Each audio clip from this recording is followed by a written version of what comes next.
चौकीदार चोकड़ा की कहानी स्ट्रगल स्टोरी। ये कहानी एक इंसान की स्ट्रगल स्टोरी, संघर्ष कहानी है जो अपने फर्ज के लिए अपनी जान की भी चिंता नहीं करती। रिहायशी इलाकों तथा व्यापारिक संस्थानों की सुरक्षा के लिए चौकीदार अहम भूमिका निभाते हैं, लेकिन कई बार इसके लिए उन्हें बड़ी कीमत चुकानी पड़ती है। ऐसी ही कहानी है चौकीदार चोकड़ा, जहां एक रिहायशी कॉलोनी में एक चौकीदार अपने परिवार के साथ रहता था। वह सारी रात कॉलोनी की सुरक्षा के लिए जागता था। वह बहुत ईमानदार व्यक्ति था। उसे कॉलोनी में काम करते हुए 8 वर्ष गुजर चुके थे। कॉलोनी में एक से एक बड़े व्यापारी रहते थे और जो चौकीदार को खुश होकर कुछ पैसे दे दिया करते थे, जिससे उसका गुजारा अच्छा चल जाता था। एक दिन कॉलोनी में रहने वाले एक व्यापारी को पैसों के लिए जान से मारने की धमकी मिलती है। वह अपने मौत की डर की वजह से अपने घर से निकलना बंद कर देता है और बिना किसी से बताए अपने घर में ही छिपा रहता है। पर एक रात कुछ हत्यारे कॉलोनी में घुसते हैं और उसी व्यापारी के घर पहुंच जाते हैं, जिसको जान से मारने की धमकी दी गई थी। लेकिन उसी वक्त चौकीदार की नजर उनमें से एक व्यक्ति पर पड़ जाती है। चौकीदार जोर जोर से चिल्लाते हुए उसके पीछे भागता है। चौकीदार का शोर सुनकर कॉलोनी के कुछ लोग अपने घरों से बाहर आते हैं और जैसे ही उनको चोरों का पता चलता है, सभी हत्यारों को चारों तरफ से घेर लेते हैं। हत्यारे अपने आप को फंसता देख दुम दबाकर भागने लगते हैं। तभी चौकीदार उन्हीं में से एक व्यक्ति को पकड़ लेता है, लेकिन वह चौकीदार को चाकू मार के भाग जाता है। चाकू के जख्म से चौकीदार जमीन पर गिरकर बेहोश हो जाता है। हत्यारों के भागने के बाद सभी चौकीदार के पास पहुंचकर उसे उठाकर अस्पताल पहुंचाते हैं।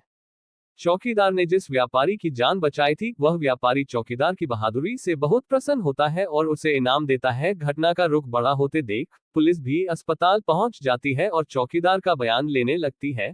साथ ही व्यापारी से धमकी वाली बात पता चलने पर पुलिस हत्यारों को पकड़ने के लिए सारे इलाके में जांच अभियान चला देती है।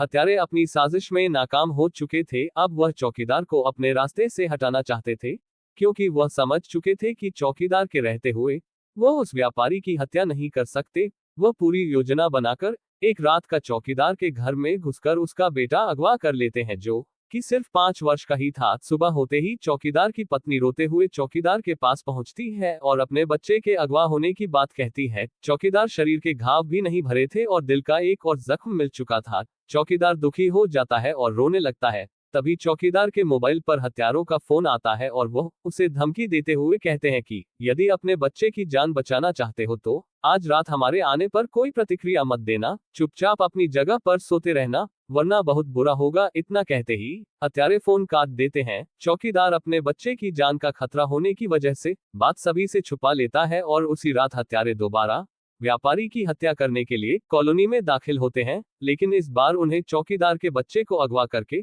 उसे ब्लैकमेल कर लिया था। चौकीदार की आंखों के सामने ही 5 हत्यारे व्यापारी के घर में घुसते हैं। व्यापारी सो रहा होता तभी अचानक कमरे में कई पुलिस वाले हत्यारों की तरफ बंदूक तानकर खड़े हो जाते हैं। हत्यारे पुलिस वालों को देखते ही सन्न हो जाते हैं और आनन फानन में यहाँ वहां से भागने की कोशिश करने लगते हैं, लेकिन पुलिस की मजबूत पकड़ से एक भी हत्यारा बच नहीं पाता। Image by Sigdem Onur from पिक्सेबे।